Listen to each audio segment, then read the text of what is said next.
All right, Shalom. I like to give all praises, honor, and glory to Yahweh, Bahashem, Yahweh Shai. Double praises to the brothers out there pushing this truth in this word and truth and sincerity. All right. So, of course, around this time, we got a lot of people celebrating Passover. So, what is Passover and how do we properly celebrate it? So, first, I'm going to go ahead and let you guys know what it is. So I like to share my screen with you guys, give you guys a breakdown on basically what it is.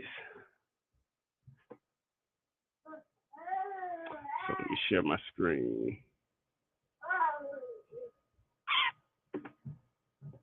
Share Chrome tab.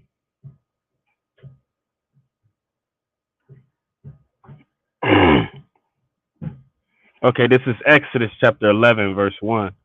And the Lord said unto Moses, Yet will I bring one plague more upon Pharaoh and upon Egypt. Afterwards he will let you go hence. When he shall let you go, he shall surely thrust you out hence altogether. Speak now in the ears of the people, and let every man borrow of his neighbor, and every woman of her neighbor, jewels of silver and jewels of gold. And the Lord gave the people favor in the sight of the Egyptians. Moreover, the man Moses was very great in the land of Egypt, in the sight of Pharaoh's servants, and in the sight of the people.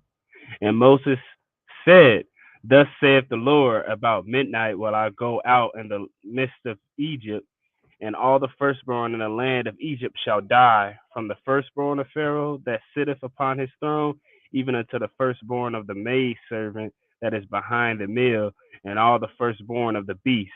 And there shall be a great cry throughout all the land of Egypt, such there was none like it, nor be like it any more. But against any of the children of Israel shall not a dog move his tongue against men or beasts, that ye may know how that the Lord doth put a difference between the Egyptians and Israel. And all these servants shall come down unto me, and bow down themselves unto me, saying, Get thee out, and all the people that follow thee. And after that I will go out, and he went out from Pharaoh in a great anger. And the Lord said unto Moses, Pharaoh shall not hearken unto you, that my wonders may be multiplied in the land of Egypt.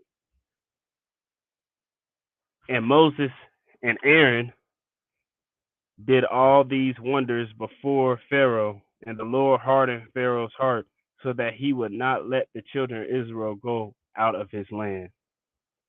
So basically, Passover, so far we're getting an understanding that Passover is basically the Lord passing over and smiting all the firstborn. And we are to celebrate that. Okay, we are to celebrate that because that's something that the Lord did us to free us from the Egyptian captivity. All right.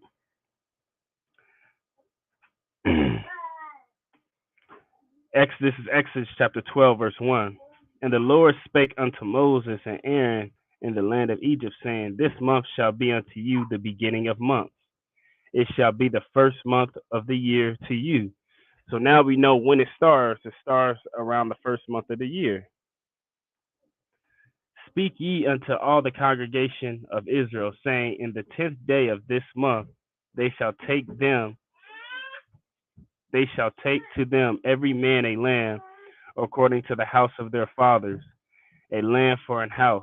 And if the household be too little for the lamb, let him and his neighbor next unto his house take it according to the number of the souls.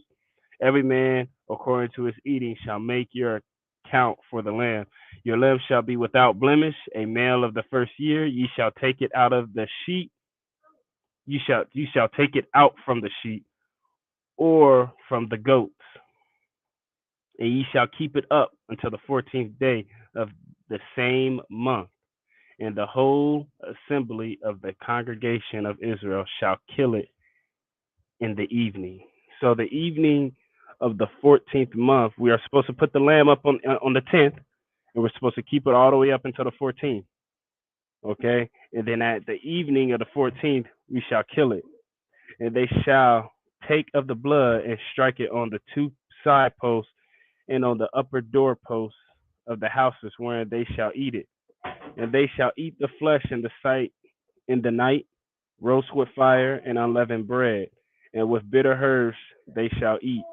So, according to the feast, all right, we are supposed to eat the the lamb, okay, with unleavened bread and with bitter herbs. All right. Eat not of it raw, nor sodden and all with water. Do not boil it with water. Don't pour water on it. We're not supposed to eat of it raw either, but roast with fire. His head with his legs and with the pertinence thereof. So you guys, I'm gonna go ahead and I'm gonna stop sharing that real quick. I'm gonna go ahead and give you guys an example, but it's not the right thing. Okay, it's dang sure not the right thing. It's not according to the scriptures. Now this video is not to sit up here and bash people on how they keep, Yahweh's laws, but it's to give a proper understanding on what they're doing wrong and how we are supposed to cook the Passover. Okay, so I'm gonna share my screen with you. I'm gonna share my other screen with you. Actually, I'm gonna give you guys an example. Okay, you guys see this? All right.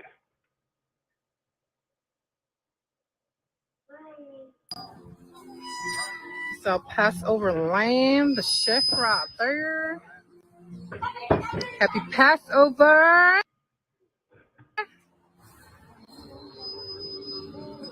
Okay, so let's rewind that. Okay, see, this is wrong according to the scriptures. Okay, they had cut the pertinence, which is the guts, all of that. That's what the pertinence is. We're supposed to cook all of that together. It's legs, his pertinence, and his head, according to the scriptures. According to the scriptures, that's how we are supposed to cook it. We're not supposed to cook it like this. Even though I appreciate people trying to keep the Lord's laws, but that according to the scriptures, that is not how we are supposed to cook the Passover. And we're gonna get more into that. So let's stop sharing that.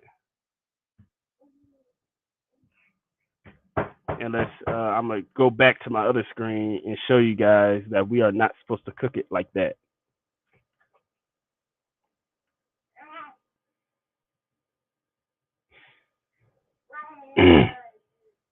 So this is verse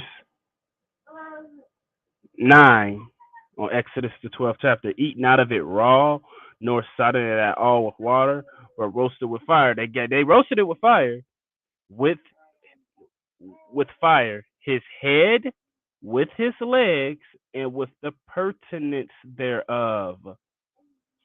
We're not supposed to cut off the head. We're not supposed to cut out his guts. We're supposed to cook all of that together according to the scriptures. Okay? And ye shall let nothing of it remain until the morning, and that which remaineth of it until the morning ye shall burn with fire. And thus shall ye eat it with your loins girded, your shoes on your feet, and your staff in your hand, and ye shall eat it in haste. It is the Lord's Passover. Okay? So you guys got to understand that we're not supposed to let none of it remain till the morning.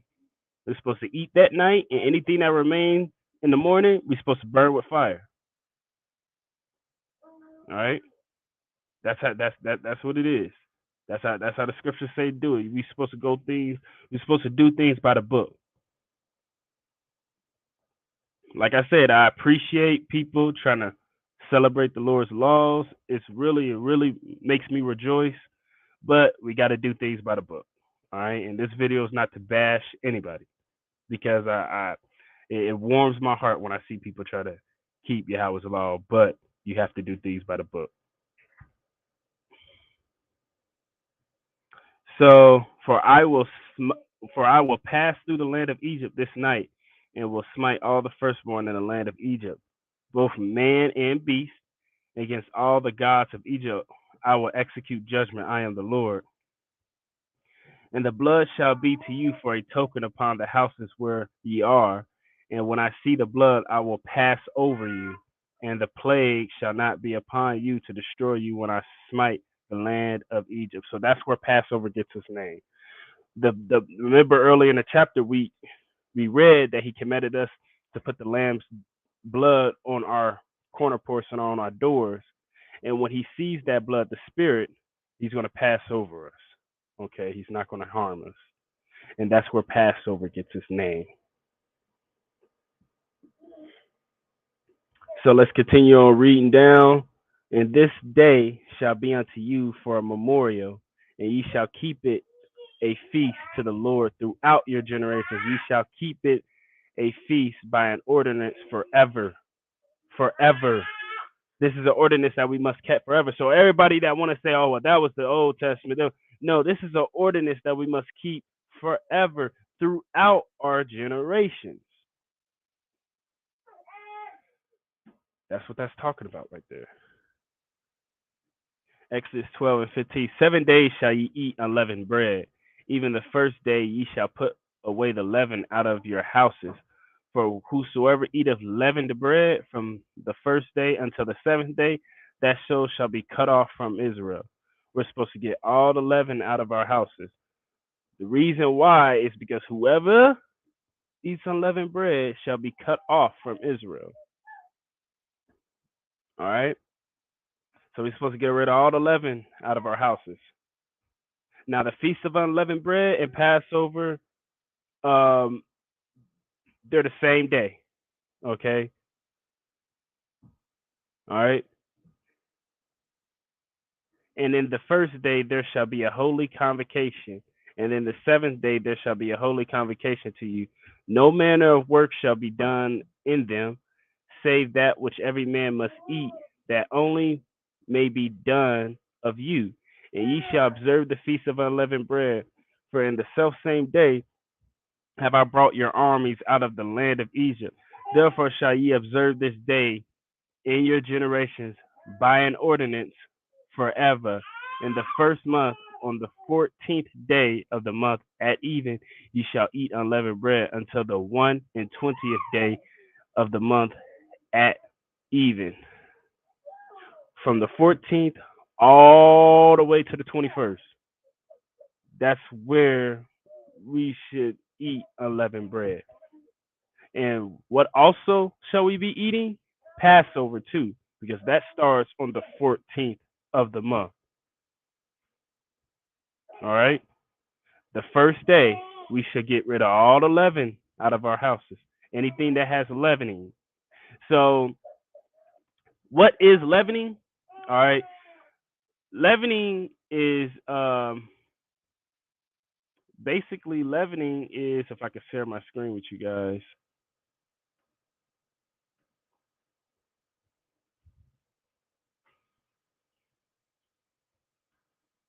Leavening, I'm gonna show you guys some leavening agents because this is actually a pretty good time for me to go over you guys unleavening agents because unleavened bread. So,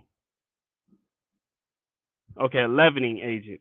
A leavening agent is an ingredient whose main function is the production, inclusion, entrapment of gas, air, or CO2 in dough or batter. One obvious function of leavening agents is the expansion of dough or batter to produce a volume increase, which improves product texture and appearance. So anything that makes bread rise, all right, anything that makes bread rise, expand, okay. Now, chemical. I'm gonna go over some things because baking soda is obviously a leavening agent. Yeast is obviously a leavening agent. Most Israelites and people who've been in the truth for a while know this. All right, but they a lot of people still don't know the certain chemical names that are in certain foods, flours, and breads, and they hide these leavening agents under chemical names. And I'm gonna show you guys certain chemical names that they hide some of these leavening agents in, so you guys won't be sinning, unwillfully and not knowing that you were supposed to get rid of that stuff and get it out your house and not eat it. All right. So number one, chemical leavening, batter cakes; biochemical leavening, bread and buns; mechanical leavening, sponge cakes; steam thermal leavening, production of steam from water and formula during baking. Okay, so I'm gonna scroll all the way down to here, and these are types of leavenings, and I'm gonna scroll in closer so you guys can see it. All right, applicated types of leavening agents used in the bakery industry: chemical leavening, bases, and carbon containing substances; ammonium bicro, bicarbonate, NH4 HCO3; ammonium carbonate, NH4 2CO3. Remember, I told you guys that these certain leavenings have um certain scientific names on there. So when you look on the box, you'll be like, well, it doesn't say yeast, it doesn't say baking soda, it doesn't say yeast extract, it doesn't say any of this stuff, but they still are considered leavening. Okay. Now here's another one. This is baking soda, and its scientific name is sodium bicarbonate, NaHCO3. See, but it won't say baking soda on the box. But this right here alone lets you know that it has baking soda in it. So please note that. You know, potassium bicarbonate, KHCO3. Okay, another certain scientific name that is leavening. All right. So acids. Okay, these are certain acids: sodium acid pyrosulfate, SAPP; sodium aluminum sulfate, SAS; sodium aluminum phosphate, SALP; organic acid citric; and tartaric. Now, organic acids, these are certain acids that are naturally from the environment. Organic acid is found in lemon, oranges, kiwi. Um, there's a lot of stuff that contains organic acids naturally. But if it's made in bread and food, don't eat it. All right. Um, this kiwi, that kiwis naturally have citric acid. It's lawful to eat kiwis during the Passover. That's not an actual unleavened bread, but you can see inside the the the the drink that I have right now. It says citric acid. Okay, and citric acid is natural acids that are found in certain fruits and in other parts of the environment. Dic- uh, Dicalcium phosphate dehydrate, DPD. Dimagnesium. I'm sorry, I can't pronounce these. Dimagnesium phosphate, gluconodelta lactone, GDL, monocalcium phosphate. So these are a bunch of scientific names that y'all got to really look out for. And these are biological leavening. Okay, baker's yeast, sourdough, pure lactic acid bacteria cultures, yeast pre-ferments, biga, poulet, sponge; mechanical leavening, air incorporation, entrapment, macroscopic gas bubbles, egg whites beating, sugar, solid fat mixing; steam leavening, virtually all bakery products. Okay, so that's something to really look out for, you guys, when it comes to certain things. And the website I'm on, if you guys want to know the website I'm on, I'll gladly post it down in the description box. So now we basically know about certain certain leavenings. All right, the scientific names for you guys to look out for. All right, and let's see where we're at right now. Let's just share my screen and we're gonna go back over towards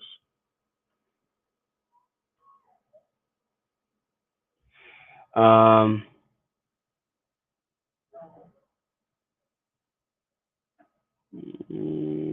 where was that? So remember I told you on the 14th day we shall eat nothing but unleavened bread from the 14th day all the way to the 21st day. Is it done?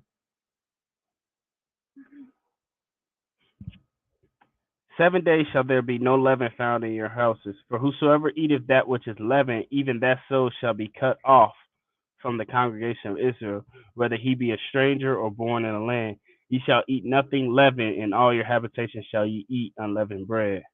So, if y'all want to say, oh, well, this was talking about in Egypt, and all our habitations we shall eat unleavened bread. All right. Then Moses called for all the elders of Israel and said unto them, draw out and take you a lamb according to your families and kill the Passover. All right. And ye shall take a bunch of hyssop and dip it in the blood that is in the basin and strike the lintel and the two side posts with the blood that is in the basin. And none of you shall go out at the door of his house until the morning.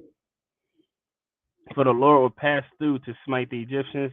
When he seeth the blood upon the lintel and on the two side posts, the Lord will pass over the door and will not suffer the destroyer to come in unto you, your houses, to smite you.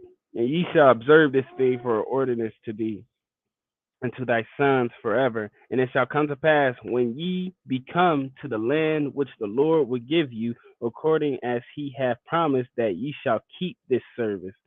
And it shall come to pass when your children shall say unto you, what mean ye by this service? That ye shall say, it is the sacrifice of the Lord's Passover. So, oh yeah, and a bunch of y'all saying that the law of sacrifice is done away with and y'all still celebrate Passover, I'm gonna need y'all to go ahead and explain Exodus 12 and 27 because this is a part of the sacrificial law. And yes, it's still valid.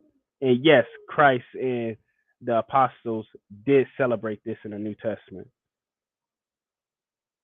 This is considered a sacrifice just because it's not on an altar or it's not in the tabernacle or it's not um, in the temple. That does not mean that that's not considered a Passover.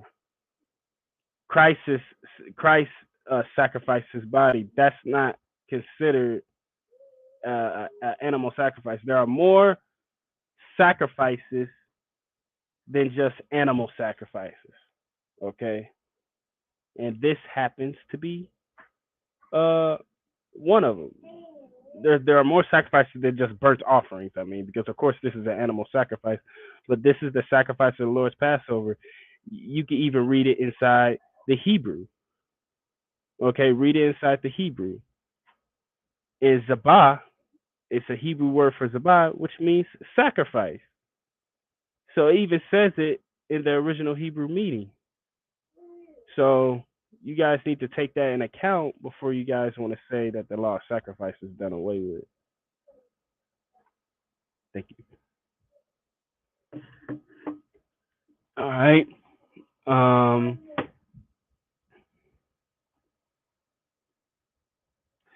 that ye shall say, it is the sacrifice of the Lord's Passover to pass over the houses of the children of Israel in Egypt when he smote the Egyptians and delivered our houses. And the people bowed their heads and worshiped. And the children of Israel went away and did as and did and the children of Israel went away and did as Lord and had commanded Moses and Aaron, so did they. Get your own bread. Don't be trying to steal mine.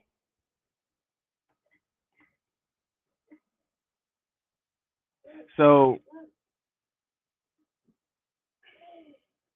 let's read more on what happened. And the children of Israel went away and did as the Lord had commanded Moses and Aaron, so did they. And it came to pass that at midnight the Lord smote all the firstborn in the land of Egypt. For the firstborn of Pharaoh, from the firstborn of Pharaoh that sat on his throne unto the firstborn of the captive that was in the dungeon, and all the firstborn of the cattle. And Pharaoh rose up in the night, and he and all his servants and all the Egyptians, and there was a great cry in Egypt. But there was not a house where there was not one dead. And he called for Moses and Aaron by night, and said, Rise up and get you forth from among my people, both ye and the children of Israel, and go serve the Lord as ye have said. Also take your flocks and your herds, and ye have said, and be gone, and bless me also. And the Egyptians were urging upon the people that they might send them out of the land in haste, for they said, We all be all dead men. And the people took their dough before it was leavened, their knead thrills being bound up in their clothes upon their shoulders. So why did they take their dough with us before it was leavened? Because remember, it says 7 days shall we eat unleavened bread. Okay, you're not supposed to just do it one day. You're supposed to do it from the 14th day all the way to the 21st to the 21st of the month.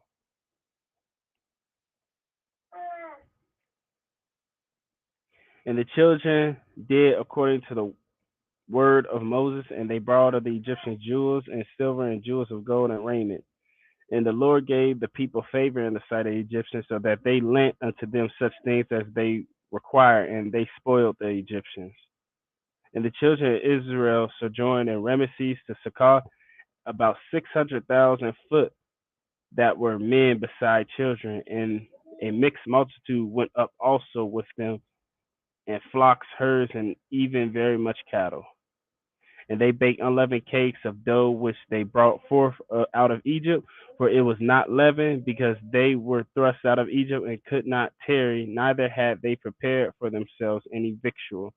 Now the sojourning of the children of Israel who dwelt in Egypt was 430 years. And it came to pass at the end of the 430 years, even the self same day, it came to pass that all the hosts of the Lord went out from the land of Egypt.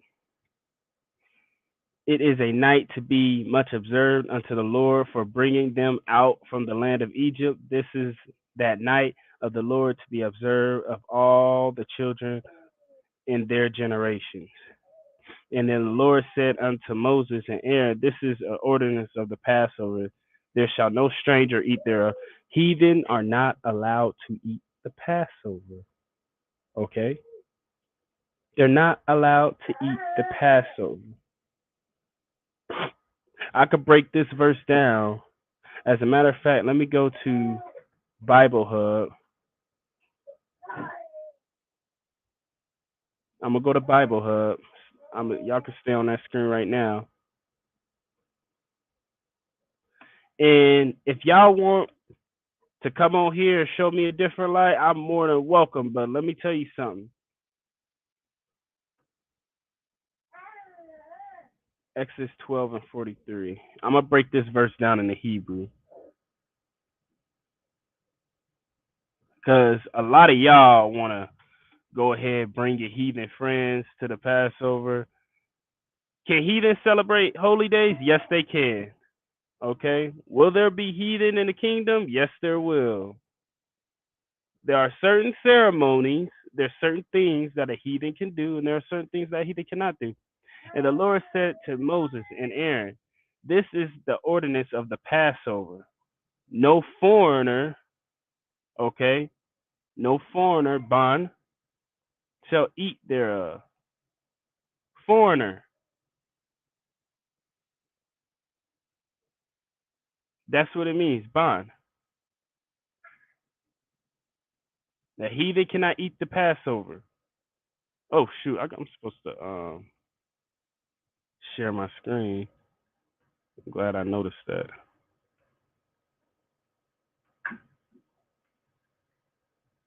Right here. I think it's right here. Nope, It's right. Yep, it's right here. And the Lord said to Moses and Aaron, "This is the ordinance: no foreigner, Strong's 1121, foreigner,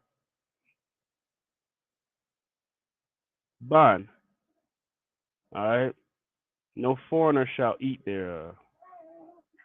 So, you guys, heathen cannot eat the Passover.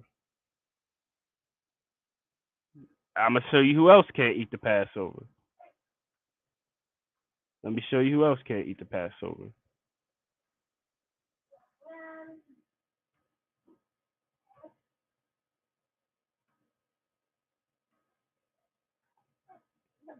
This is the ordinance of the Passover. There shall no stranger eat thereof, but every man's servant that is brought for money, when thou hast circumcised him, then shall he eat thereof. A foreigner and a hired servant shall not eat thereof. A foreigner and a hired servant shall not eat thereof. So let me look something up real quick, you guys.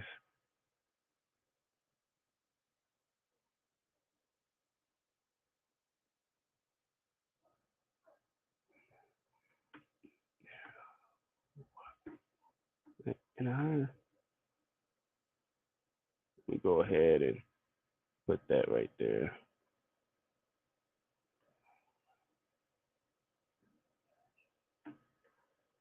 45.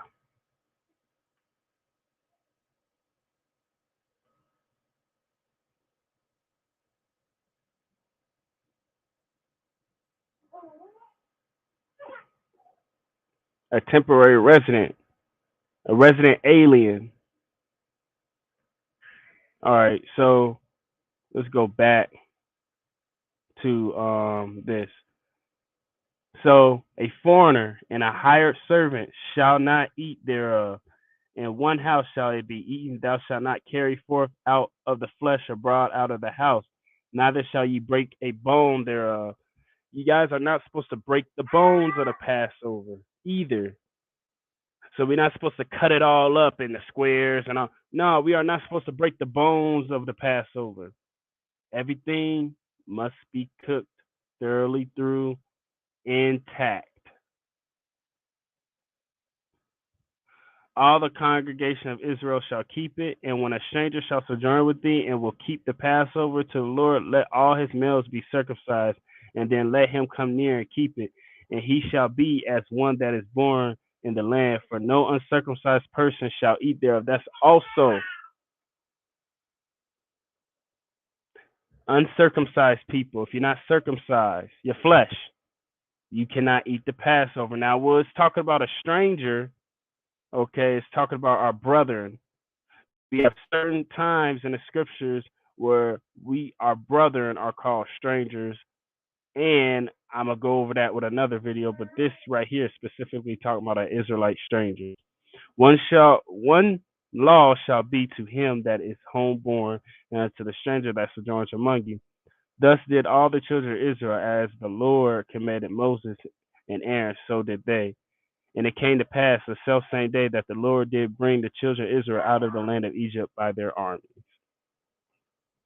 So that's what it is. Okay.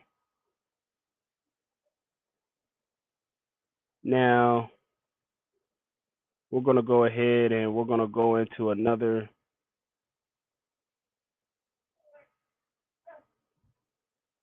I'm gonna give you guys about probably 3 or 4 more scriptures. So Numbers chapter 9. Let's go to Numbers chapter 9.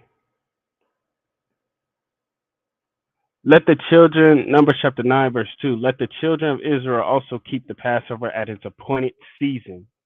In the 14th day of this month, at even shall ye keep it in its appointed season, according to all the rites of it, and according to all the ceremonies thereof shall ye keep it. All the rites thereof, everything you must follow according to the scriptures. You must cook it the right way. You must eat unleavened bread. You cannot let a Gentile eat the Passover. There are certain things a Gentile can do when he comes into the congregation. There's certain things that he cannot do. This is a law, Numbers 9, 2 through 3. Because some of y'all want to excuse certain stuff out of the Passover. You can't do that. You cannot do that. I could see if you didn't have no way to get to Passover and you just had some lamb that you want to cook up for it and some unleavened bread. But certain stuff when you have the full right to put a lamb up, you're supposed to cook it everything intact. Don't let it a heathen eat it. Don't let a person that is uncircumcised eat it. It's in the Torah.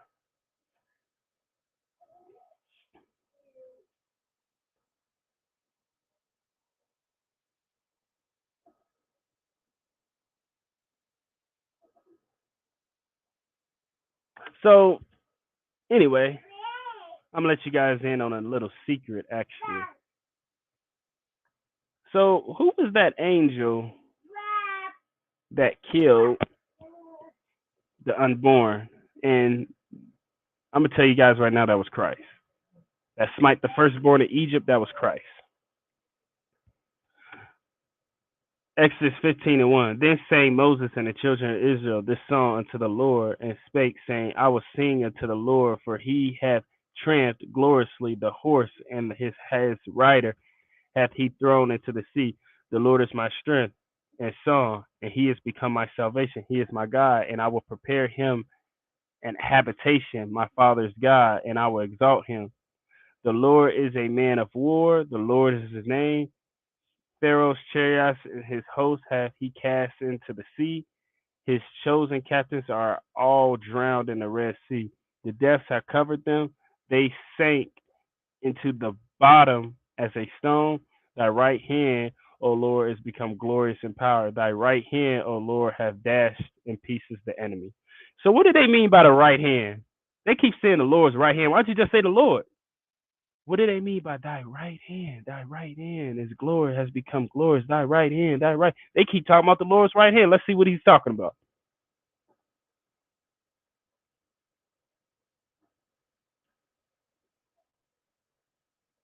Mark chapter 16, verse 19. So then, after the Lord had spoken unto them, he was received up into heaven and sat on the right hand of God. That's talking about Christ. He said that right hand has become glorious. That's talking about Christ. So I hope this video was edifying. And leave a comment down in the comment section if you guys have any comments. Get back at you.